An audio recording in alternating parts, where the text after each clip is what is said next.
Sa katahimikan ng gabi, sa ilalim ng maliwanag na buwan, may nilalang na kinatatakutan ng lahat.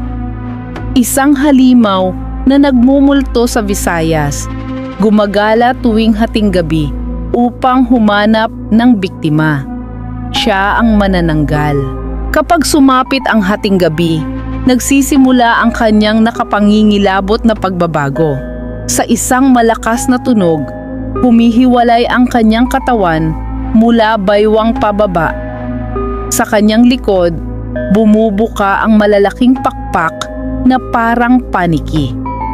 Ang kanyang mukha'y nagiging halimaw. May mahahabang kuko, pulang mga mata, at ngiting may mga pangil. Sa sandaling humiwalay, lumilipad siya sa kalangitan. Naghahanap ng kanyang susunod na biktima. Sa dilim ng gabi, ang kanyang mga matay kumikislap na parang apoy. Ang kanyang mahabang dila, parang ahas, ay handa ng sumalakay. Madalas niyang puntiryahin ang mga buntis o mga natutulog na walang kaalam-alam. Mula sa bubong ng bahay, ipapasok niya ang kanyang mahabang dila direkta sa tiyan ng kanyang biktima. Walang awa, sisipsipin niya ang buhay ng kanyang pinili. Ngunit may paraan upang siya'y mapatay.